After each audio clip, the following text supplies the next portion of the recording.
Oh man, Qatar was actually a pretty solid race overall. It was a very interesting race. I would say it's probably one of the contender. It was actually a pretty solid race. I don't know why some people hate on it. Oh wait, because it's a Middle East country. That's why. It's not even the most dangerous Middle East country anyway. So yeah, but and once again I'll say it is a lovely day to once again be a fan of a season-long points format. Especially after some of the shit that happened in Australian supercars. And oh yeah, trust me, I heard about what happened in Australian supercars. Oh, trust me, I heard what happened. All I have to say is, are we really surprised about Australian supercars playoff format making the series look like an absolute joke? You mean to tell me after 1 year that was a bad idea? Who didn't see that one coming? Then again, we literally could have told you this shit if you looked at NASCAR the last 11 years with their horse shit. All I gotta say to Australian supercars is, so, after 1 year, are you gonna double down and just continue to go full NASCAR, or are you gonna be a real motorsport and fix the damage before it's too late? Like, honestly, Australian supercars is the reason why you don't go full NASCAR. How fitting we're talking about this, especially with that lawsuit trial starting Monday morning. But anyway, to the F1 race itself, though, of course, the championship battle still up for grabs for the driver's title. And of course, Lando entered Qatar with a chance to clinch the title. Of course, Lando's clinching run would get a little harder after the sprint when Oscar dominated and won the sprint. And cut Lando's championship lead down to 22 points. But Lando would gain a point on Verstappen and make it a 25-point gap there. And then for the race, the top three championship contenders qualified 1, 2, 3, with Piastri on the pole over Lando. And of course, McLaren saying that now both cars are free to race each other. Oh, now they're free to race each other. Where the fuck was this shit in Monza? When you want to pull your fucking favoritism. You want to pull this crap now just when it looks like Lando's about to clinch the title. Oh, now you do it when Lando effectively has it in the bag. But not when it's too close or if Oscar was too far away. Like, honestly, McLaren's not even trying to hide the favoritism for Lando anymore.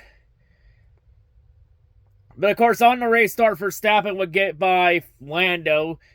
And of course, coming into this race, Verstappen was pretty much in a must-win situation to keep his championship hopes alive.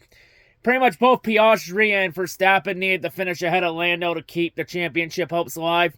Of course, Lando, he came in knowing that if Lando won the race, he would clinch the championship. But Oscar would have the lead early until we would have an early race safety car after Pierre Gasly dumped Nico Hülkenberg on lap 7, falls in the safety car and puncturing Hülkenberg's tire.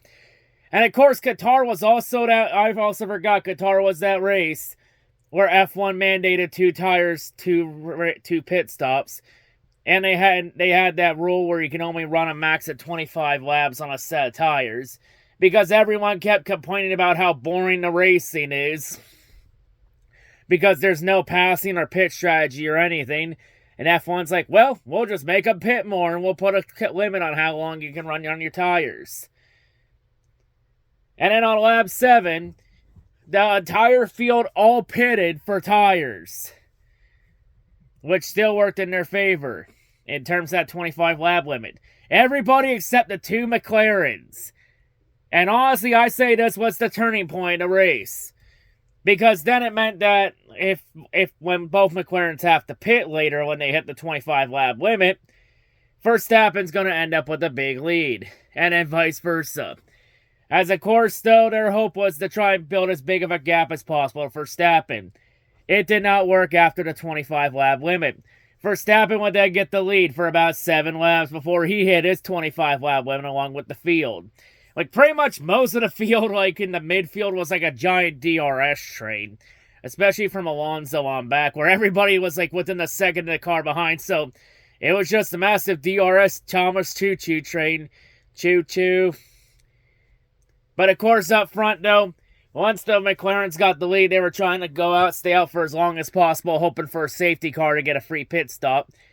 But that safety car would never come. Both would be forced to pit, and Lando would then have a slow pit stop.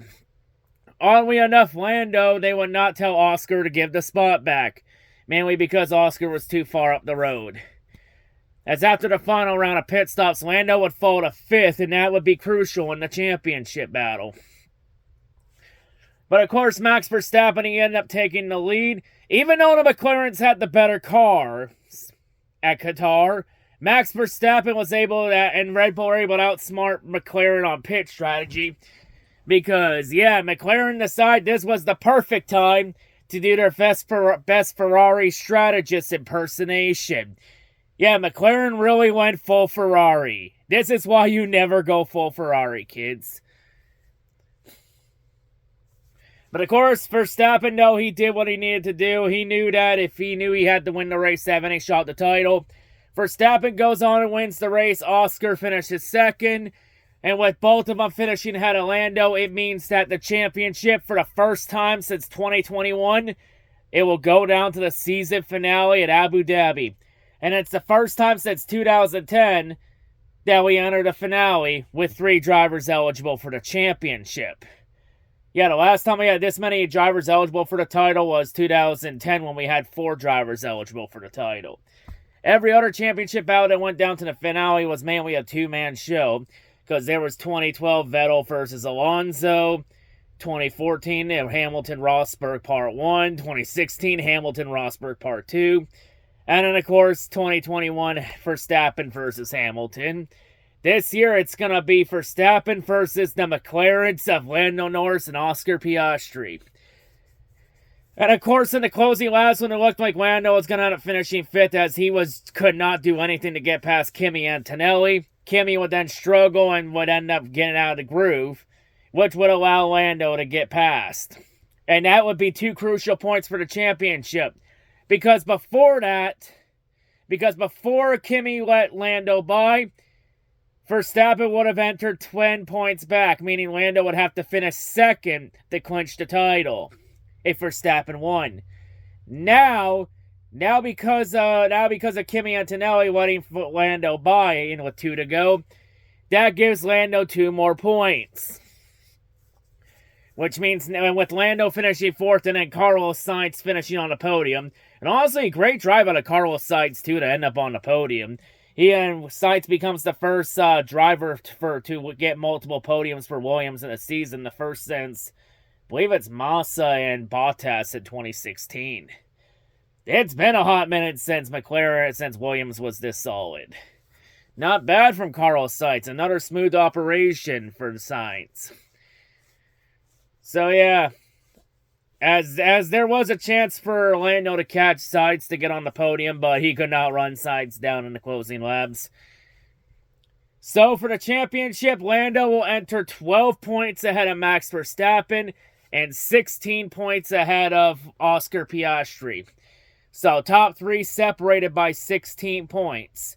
So in terms of the championship clinching scenarios for Abu Dhabi, all Lando has to do to clinch the title, regardless of what Verstappen and Piastri does, is finish 3rd.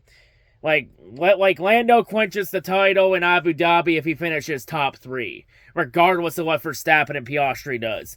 Verstappen has to finish at least 3rd or better to have a chance at the title, and Piastri has to finish at least top 2 to have a chance at the title and get outside help. I'll just say, but of course with the gap though, if Lando ends up struggling, then it's only 4 points between Verstappen and Piastri for the championship. So 3 drivers separated by 16 points going in. Max you can get max you can get at Abu Dhabi is 25 points. A 3-way title fight. And yeah, just think of this. After the Dutch Grand Prix back in August, Verstappen was 104 points back with about 8 races to go, which is 4 races. And keep in mind, from the Dutch Grand Prix in Sandoval to Qatar now, within that time span, Verstappen went from being 104 points out to to only being 12 points out. But, I've been told season-long points boring and bad, and that nobody would watch when Verstappen was 100 points out. Because Verstappen's situation is the reason why everyone says nobody wants to watch season-long points, because it's boring by that point in the season. Honestly, everyone that says that shit has no fucking clue how racing works. Because everyone just saw it as a foregone conclusion that Verstappen was done and the drive for 5 was over. This, kids, is why you actually run the races. And see how it plays out. Like all I say is I hope NASCAR and Australian supercars take notes. And that you can have exciting championship battles under a season-long points format if you just let it play out naturally and stop playing fucking God. For Christ's sakes. Especially Australian supercars where the best driver all year got fucked out of the title out of a championship manipulation from the eventual champion's teammate wrecking him and then having an engine failure. 2 things out of his control. Like, honestly, Australian supercars this weekend is the reason why the playoffs do not belong in racing. Then again, NASCAR could have taught you that the last 11 years, but some people want to be dumbasses. You know, Darf's gonna Darf, I guess. But once again, season-long points for the win. Yeah, and honestly, the storyline coming in, especially with Verstappen, keep this in mind. Verstappen needed no points resets to have a shot at the title. He had to legitimately scratch and claw his way back into the championship fight after looking like he was out of it after the Dutch GP. Because since then, he's gained 92 points since that race on the championship. No resets, no nothing. Just scratched and clawed. And also if Verstappen pulls off the championship win, it would be the largest comeback in F1 history. And also be the biggest choke job in F1 history, too, for McLaren. And honestly, also, I honestly hope Verstappen wins, especially after how McLaren treated Piastri, since McLaren didn't even show up for the podium celebration for Piastri when they literally had a car top 2 and they went straight to the paddock area with Lando Norris. Like I said, McLaren isn't even hiding the favoritism for Lando anymore. Honestly, I can't wait for Piastri to fuck off from McLaren after 2026. So Piastri can go be the number 1 driver on a real team. He's probably going to end up at Ferrari when Leclerc and Hamilton both end up leaving. That's probably what's going to happen. I mean, every time we find a McLaren Civil War, it always results with at least one of the drivers leaving the team eventually. I mean, the Civil War between Alain Prost and Ayrton Senna resulted in Senna and Prost leaving for Ferrari. The Civil War between Hamilton and Alonso in 2007 resulted in Alonso going back to Renault. And then the Civil War between Jenson Button and Lewis Hamilton there resulted in Hamilton fucking off for Mercedes. And then the Civil War between Piastri and Lando Norris probably going to result in Piastri going to Ferrari in 2027. But yeah, championship battle. 3 drivers, of course. Verstappen looking to complete the drive for 5 and win his 5th straight title. And there's potential that this could possibly be it for Verstappen, since there have been reports coming out that Verstappen is considering retirement after 2026 if he doesn't like the new car with the new regulations coming in next year. And Verstappen said he has no intentions of chasing the 7 championship mark set by Lewis Hamilton and Michael Schumacher. And to be honest, I really don't blame Verstappen if he retires after 2026. Because to be honest, regardless of what happens in Abu Dhabi next week, Verstappen honestly has nothing left to prove. If he gets the 5th championship next week, he has nothing left to prove in F1 and honestly benefits nothing staying in the sport. Plus, Verstappen has said he wanted to do other stuff like endurance car racing and other shit. So yeah, and of course, on the other hand, you have Lando and Piastri looking for their first driver's title. And of course, they're looking to get McLaren their first World Drivers' Championship since Lewis Hamilton in 2008. Yeah, it's been a while since McLaren last got a driver's title. But yeah, it's going to be interesting. Honestly, with how much McLaren has shown their favoritism for Lando, I honestly hope Verstappen wins the title next week. Just to shove it in McLaren's face for what happens when you try and when you fuck a driver over to favor your golden boy. Plus, it'd be funny as hell to see McLaren end up choking and go full Ferrari. Plus, McLaren had the better car in the race. Too, it's like, why the fuck would McLaren not doubles pit both cars under the safety car with the field? Like, they did the opposite of what Verstappen did. They should have done the same thing as him. Or at least have one of the cars covered for Verstappen. God damn. Like honestly, if McLaren loses this driver's title to Verstappen, they honestly should just delete their team out of existence. Because this would be a generational choke. It would easily be one of the worst chokes I've ever seen. And with the way things have gone the last couple weeks, I think we need to get ready for possibly Verstappen winning 5 in a row. Something I didn't think was even possible back in the summertime. But here we are. It just shows how much things can change in auto racing on a dime. Just like that. But once again, season-long points. Now we go to Abu Dhabi. 3 drivers, only 1 can be champion. Does Max Verstappen complete the drive for 5? Do we end up with the worst case scenario of Lando winning the championship, so the British F1 media glazes the fuck out of him? Or does Oscar Piastri win the title and give McLaren the middle finger? Honestly, that wouldn't be a bad option too. Tune in to Abu Dhabi next Sunday to find out. All I say is, this is why we don't need fucking playoffs in motorsports. Maybe this will be enough for NASCAR to get their heads out of their asses. You know what's actually going to happen with NASCAR because of all the Texans shit that came out and that makes Phelps look like a complete asshole?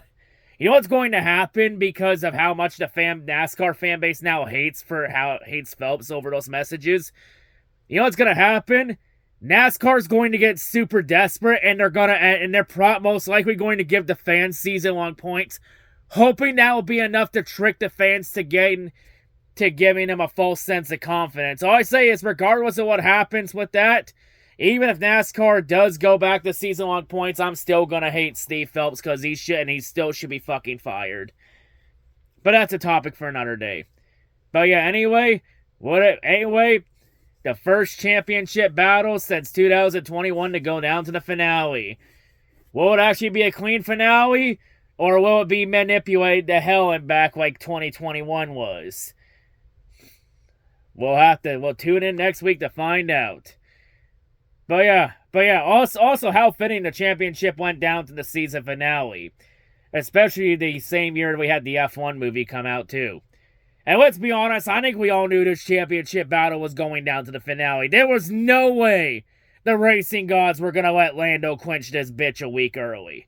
Not a chance in hell. I knew coming in that Lando was not winning this championship this weekend. But now that Abu Dhabi, all I say is, please come on Verstappen. All I say is, I hope Verstappen wins 5 in a row. All I say is, if Verstappen wins 5 in a row, you playoff slappies are never going to hear the end of me. Like, if Verstappen wins 5 in a row after being over 100 points back with 8 races to go, you officially lose the argument. You playoff slappies lose the argument with the season-long points fans. You officially lose the argument. And I will make sure you playoff slappies that have told me to fuck off the last 7 years for holding the sport accountable and actually giving a shit, I will make sure, if Verstappen wins the title next Sunday, I will make sure you playoff slappies' lives will be a living hell until the day I die. But anyway, that wraps it up here, and I'll see you all next week. I'm out.